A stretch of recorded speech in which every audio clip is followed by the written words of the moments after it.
Kot smo razkrili sinoči, je danes Državna revizijska komisija zoper Dars na ljubljansko okrajno sodišče vložila obdolžilni predlog.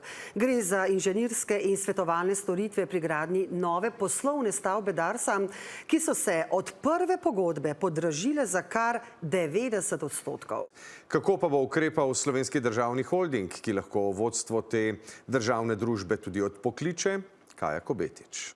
Za svetovalne in inženirske storitve je Dars podjetjema Axis in Proctor skupno plačal več kot 1 milijon evrov oziroma kar 90% več, kot je bilo sprva predvideno. Dars je namreč s konzorcijem podjetij pred 5 leti, takrat še pod vodstvom aktualnega obrambnega ministra Valentina Hajdinjaka, podpisal prvo pogodbo v višini 579 tisoč evrov.